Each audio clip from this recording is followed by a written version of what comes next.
হালিশহর পুরসভার 23 নম্বর ওয়ার্ডের ছাইগাদা ময়দানে শুরু হলো হাজিনগর উৎসব 2024। বীজপুর শিল্প সংস্কৃতি ফাউন্ডেশন ও গিরি মেমোরিয়াল ট্রাস্টের পরিচালনায় এই উৎসবের সূচনা করলেন রাজ্যের সেচ ও জলপথ মন্ত্রী তথা নৈহাটির বিধায়ক পার্থ ভৌমিক।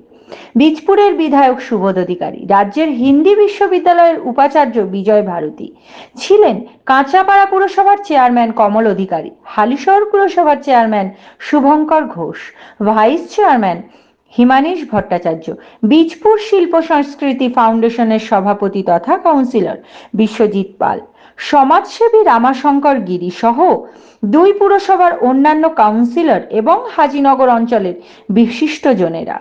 উৎসব চলবে আগামী 26শে জানুয়ারি পর্যন্ত। বীজপুর থেকে শোভনলাল রাহার প্রতিবেদন এই কাল। सांगठनिक जिला के INTTUC के सभापति भी हैं और मैं अब तो आज मौका भी है, दस्तूर भी है उनका सम्मान करवाने का। दादा একটু ঘুরে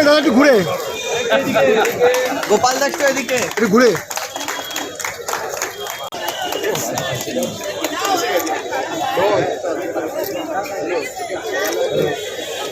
बात बोली जाए उस बहुत कम, क्योंकि हाजीनगर में पहली बार না, এটা একটা অভাবনীয় ভালো উদ্যোগ। আমি বিধায়ক সুবোধ অধিকারীকে আমার আন্তরিক ধন্যবাদ কৃতজ্ঞতা জানাবো যে হাজিনগর কে কেন্দ্র করে, সমস্ত মানুষকে কেন্দ্র করে তিনি হাজিনগর উৎসব করছেন।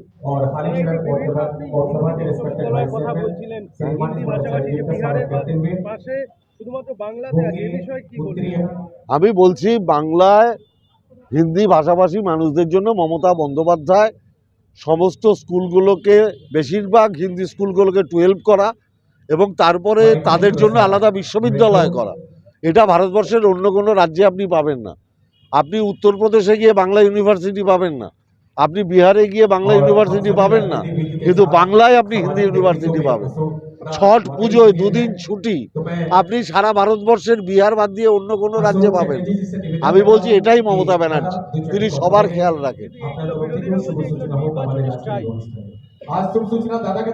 নির্বাচন তো 5 বছর অন্তর একবার হয়, আর মমতা ব্যানার্জি এটা 2011 সালে মুখ্যমন্ত্রী হবার পর করেছে। তাহলে অন্য রাজ্যও তো নির্বাচনী স্টাইলের জন্য বাংলা ইউনিভার্সিটি করতে পারে, করে না কেন?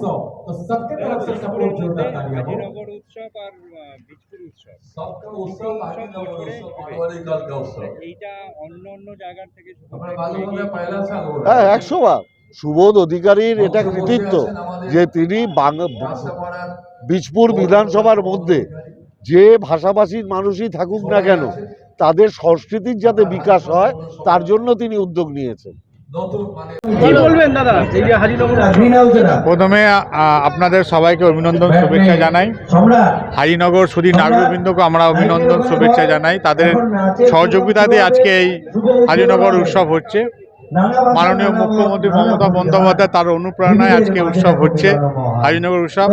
আমি যখন বিধানসভায় আমাকে মমতা বন্দ্যোপাধ্যায় যখন ক্যান্ডিডেট করে, আমি বিভিন্ন জায়গায় ঘুরে হাজিনগরবাসীদের আমি কথা দিয়েছিলাম কি আমি হাজিনগর উৎসব, হাজিনগরবাসীদের জন্য আলাদা উৎসব। আপনারা সকলেই জানেন কি Hajinagar jute mill area oriented মানুষজন থাকে, আমাদের হিন্দি ভাষাভাষী সমগ্র ধর্মের মানুষ এখানে থাকে, তাই তাদের একটা আলাদা উৎসব হওয়া দরকার ছিল বীজপুরের মধ্যে।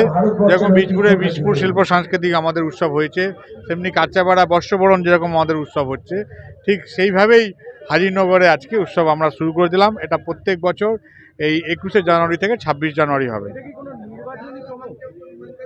না, আমি কথা দিয়েছিলাম আর সেই কথাতে আমরা মানুষের কাছে প্রতিজ্ঞাবদ্ধ।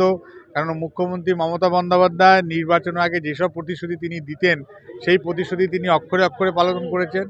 আর ঠিক আমরাও নির্বাচনের সময় আমরা মানুষকে বলেছিলাম, হাজিনগর মানুষ বলেছে আমাদের এখানে আজ পর্যন্ত স্বাধীনতার পর কোনোদিন কোনো উৎসব হয়নি। আমি প্রথম বিধায়ক, আমার সৌভাগ্য আমি উৎসবটা করতে পারছি। বিজেপি প্রোগ্রাম আছে, বিজেপি করবে, সেখানে আমি কি বলবো?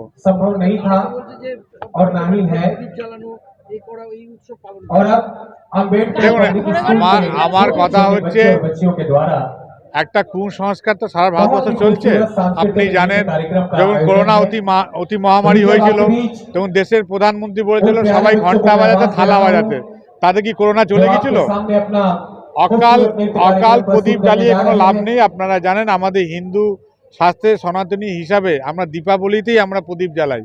আর যেইগুলো দীপাবলি বাদ দিয়ে যেসব প্রদীপ জ্বালানোর কথা বলছে, আপনি জানেন ভারতবর্ষে 4 শঙ্করাচার্য যারা হিন্দু প্রতিষ্ঠিতা বা হিন্দু সনাতনী ধর্ম নিয়ে যারা প্রচারক, তারা এই জিনিসটাকে বর্জন করেছেন কি এইভাবে পালন করা যায় না। অথচ প্রদীপ কেউ জ্বালাতেই পারে, তার ব্যক্তিগত স্বাধীনতা আছে। দেখুন, ধন্যবাদ জানাবো মাননীয় বিজপুর বিধায়ক সুবোধ অধিকারীকে। যেরকম আমাদের হালিশহরে উৎসব হয়, কাছাপাড়ার উৎসব হয়, হাজিনগরেও উৎসব হচ্ছে, সত্যি খুব ভালো লাগছে এবং আনন্দিত। এই ফার্স্ট ইয়ার আমরা ইনোভেশন করলাম, এভরি ইয়ারই হবে, এবং যেন হাজিনগরের মানুষ কোনো সময় না ফিল করে যে আমরা বিজপুরের বাইরে।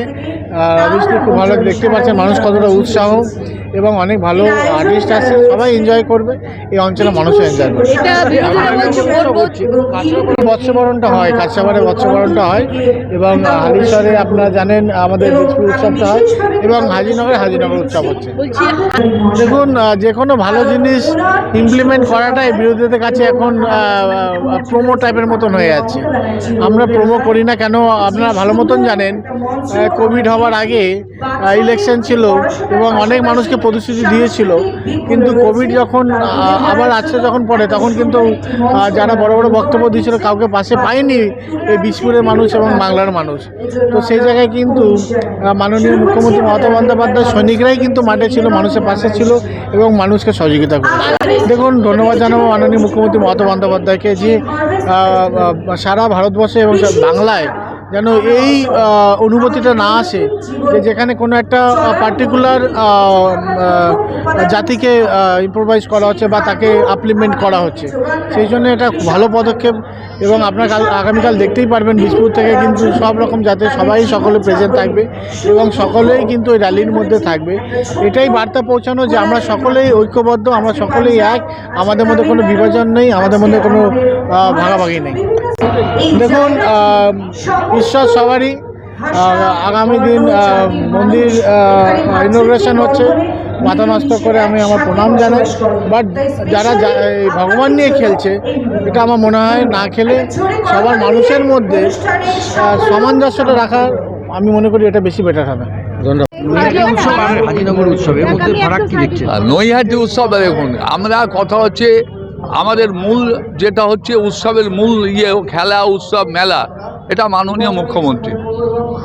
আপনার বিগত দিনে মনে আছে করোনার সময় ভারতবর্ষ পৃথিবীর অর্থনৈতিকবিদরা বলেছিল মানুষের হাতে পয়সা তুলে দিন, এটাও তার একটা সমন্বয়। কেন এই উৎসবটা হচ্ছে একটা ফুচকাওয়ালা পয়সা রোজগার করবে, একটা মোমোওয়ালা পয়সা রোজগার করবে, একটা প্যান্ডেল ডেকোরেটরওয়ালা পয়সা রোজগার করবে, এখানে শিল্পী পয়সা রোজগার করবে। এটা তো একটা প্রকল্প, এটাও একটা প্রকল্প। খেলার মাঠে বাদাম বেচে সেও পয়সা রোজগার করে, খেলার মাঠে চিপস বেচে সেও পয়সা রোজগার করে, খেলার মাঠে যারা গিয়ে লজেন্স বেচে তারাও পয়সা রোজগার করে। তা এও একটা মানে মানুষের হাতে পয়সা যাক, সরকারি পয়সা, এটা তো মমতা বন্দ্যোপাধ্যায়ের প্রকল্প। এর সঙ্গে কিছু কোনো কিছুরই তুলনা চলে না। বাংলা জাতীয় সংহতির ঐক্যের বাংলা, এটা সম্প্রীতির বা মিলবন্ধনের বাংলা। এটা মারোয়ারি কলেজ দেখুন, শিখ, সাই, মুসলমান, উড়িয়া, মাদ্রাস সবাই আছে এখানে, সবাই। এটা তো উৎসব হওয়া মানে কি একটা, এটা সম্প্রীতি মিলবন্ধনের উৎসব। মাঠে সব জাতি সহিয়াতে আছে, এটা মিনি ভারতবর্ষ। এখানে দেখুন উড়িয়ারা আছে, মাদ্রাসিরা আছে, বাঙালি আছে, সংখ্যালঘু ভাইরা আছে, এটা তো একটা মিলবন্ধনের উৎসব। কালকেও তো একটা উৎসব হচ্ছে অযোধ্যায়, রামলালা। দেখুন ওটার সঙ্গে আমি ওইটা আগে বললাম যে 2024 মোদিবাবু রামকে দাঁড় করিয়ে, রামকে তো আমার মনে হয় কোথাও লোকসভার ক্যান্ডিডেট না করে দেয়। আমার মনে হচ্ছে মোদিবাবু সামনে লোকসভা 2024-এ রামজির নামে কোথাও একটা ক্যান্ডিডেট না করে দেয়। এটা তো একটা সেই ভোটকে 2024-এ বৈতরণী পালাতে হবে।